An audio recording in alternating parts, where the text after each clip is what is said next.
lagi puasa ya? Iya, bentar lagi puasa. Wah, pasti seru nih. Nanti perang sarung. Ya, Lip, nanti kita tawuran. Siap-siap. Kita udah mau sholat asar. Ah, abang baru juga jam 2. Tahu nih, baru juga jam 2 ya, Lip, yuk. Jam 2.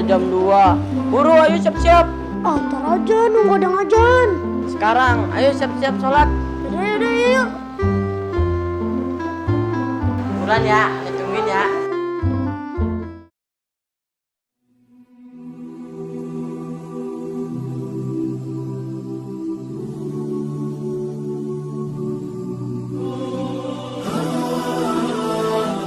Antara Malik mana? Tahu, Bang. Tahu, Bang.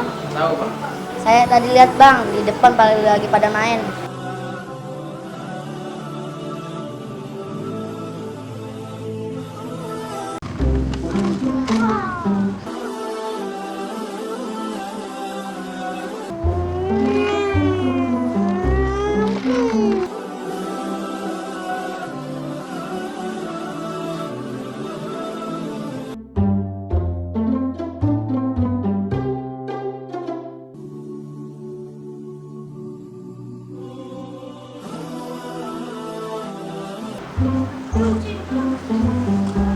Astagfirullahaladzim. Bang, Bang. Lip. Abang lagi seru nih mainnya. Bang, kita lihat dulu, Bang. Astagfirullahaladzim. Sholat. Jadi. Mau sholat? Yaudah dong, sholat saya.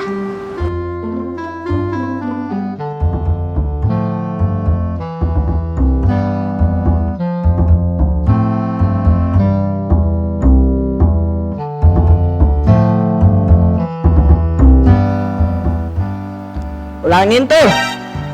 Lah, Bang, kita kan udah sholat. Sholat apa? Sholat kilat. Sholat asar lah, masa sholat kilat?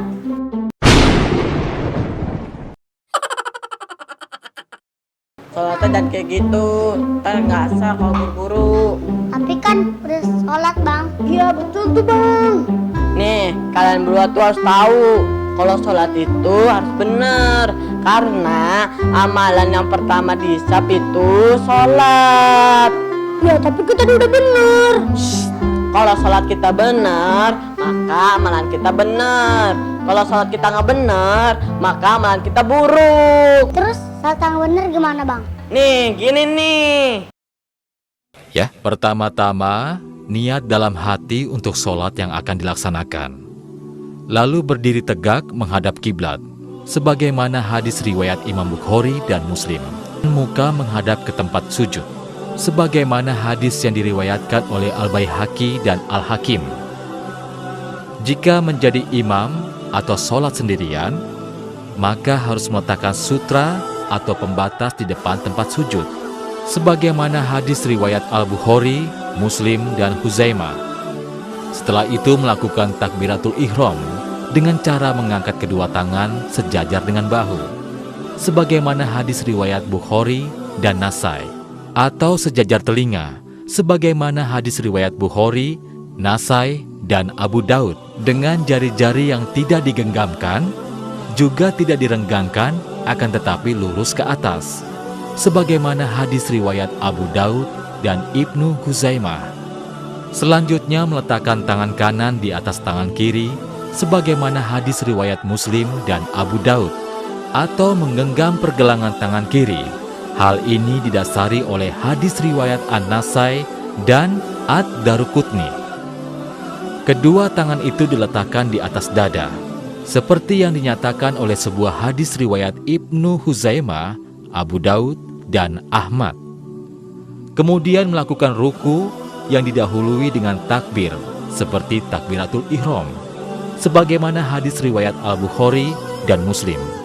Ruku dilakukan dengan cara meratakan punggung, sebagaimana hadis riwayat Ahmad dan Abu Daud, sambil menggenggamkan kedua telapak tangan di atas kedua lutut dengan jari-jari direnggangkan. Kepala tidak ditundukkan atau tidak terlalu menunduk. Memandang lurus ke tempat sujud, penuh tumaninah, sebagaimana hadis riwayat Ibnu Huzaimah. Setelah itu bangkit dari ruku hingga tegak, sambil melakukan takbir seperti takbiratul ihram. Gerakan selanjutnya adalah sujud. Sebelum sujud, terlebih dahulu mengucapkan takbir. Hadis riwayat Bukhari dan Muslim.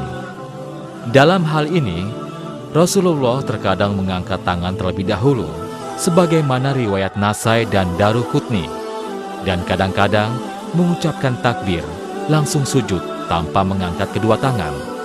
Ketika sujud, Rasulullah meletakkan kedua tangan terlebih dahulu sebelum lutut, seperti yang dinyatakan dalam sebuah hadis riwayat Ibnu Huzaimah, Ad-Daraqutni, dan Al-Hakim. Telapak tangan menempel di tempat sujud dalam keadaan terbuka, tidak mengepal, jari-jari rapat, dan menghadap kiblat, serta diletakkan sejajar dengan bahu atau telinga, sebagaimana hadis Abu Daud dan Nasai, dengan sanad yang sahih. Saat sujud, 7 anggota badan, yaitu kening, hidung, kedua telapak tangan, kedua lutut, dan kedua ujung jari-jari kaki menyentuh lantai, sebagaimana hadis riwayat Bukhari dan Muslim. Sementara itu, posisi telapak kaki tegak dengan ujung jari jemari kaki menghadap kiblat, dan kedua tumit dirapatkan, berdasarkan hadis riwayat Ibnu Huzaimah. Kemudian bangkit dari sujud dengan mengucapkan takbir, sesuai hadis riwayat Al-Bukhari dan Muslim. Kemudian duduk iftiros dengan bertumpu di atas telapak kaki kiri dan menegakkan telapak kaki kanan, atau dengan cara duduk dengan menegakkan kedua telapak kaki dan merapatkan tumit kedua kaki serta menghadapkan seluruh jari kaki ke arah kiblat, sebagaimana hadis riwayat Muslim. Sedangkan posisi tangan di atas paha dengan ujung-ujung jari tangan pada lutut, atau meletakkan tangan kanan di atas lutut kanan dan tangan kiri di atas lutut kiri, seolah-olah menggenggamnya. Setelah selesai duduk iftiros, lakukan sujud kedua, seraya bertakbir seperti yang dinyatakan dalam hadis riwayat Bukhari dan Muslim. Kemudian bangkit dari sujud sambil mengucapkan takbir. Hal ini berdasarkan hadis riwayat Muslim dan Al-Bukhari. Lalu duduk sejenak atau disebut duduk istirahat. Setelah itu bangkit untuk melakukan rakaat berikutnya dengan telapak tangan mengepal, sebagaimana hadis riwayat Al-Baihaqi dengan sanad yang sahih, atau bangkit dengan membuka telapak tangan dan jari-jari menghadap kiblat. Pada rakaat kedua dilakukan seperti gerakan pada rakaat pertama. Demikian dengan ruku, sujud,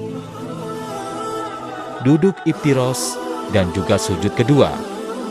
Setelah sujud kedua, pada rakaat kedua melakukan tasyahud awal dengan cara duduk seperti duduk iftiros. Tangan kiri seperti posisi saat duduk iftiros, dan tangan kanan menggenggam jari kelingking dan jari manis, menautkan jari tengah dengan ibu jari, serta menggerak-gerakkan jari telunjuk, sebagaimana hadis riwayat Abu Daud, Ibnu Hibban dalam sahihnya. Berdasarkan hadis riwayat Muslim dan Ibnu Huzaimah, pada saat tasyahud, telunjuk diacungkan ke kiblat, dan juga mengarahkan pandangan ke telunjuk, sebagaimana hadis riwayat Muslim dan Ibnu Huzaimah. Apabila sholat 4 atau 3 rakaat, seperti sholat zuhur, asar, maghrib, dan isya, maka setelah sujud kedua, pada rakaat terakhir dilakukan tasyahud akhir dengan cara bertawaruk, yaitu menegakkan telapak kaki kanan dan menempatkan telapak kaki kiri di bawah betis kaki kanan dengan menjadikan lantai sebagai tempat bertumpu. Jika tidak mampu duduk tawaruk, maka boleh menjulurkan jari-jari kaki ke belakang, sebagaimana dinyatakan oleh hadis riwayat Muslim. Terakhir, sebagai penutup sholat adalah salam, yaitu menoleh ke arah kanan dengan mengucapkan Assalamualaikum warahmatullahi. Terkadang Rasulullah menambahkannya wabarakatuh, lalu menoleh ke arah kiri dengan mengucapkan Assalamualaikum warahmatullahi. Hal ini dinyatakan dalam hadis riwayat Muslim. Oh begitu ya bang. Ya. Ya lip lip. Aduh. Sholat kilat kan. Kalau sholat kita baik, maka amalan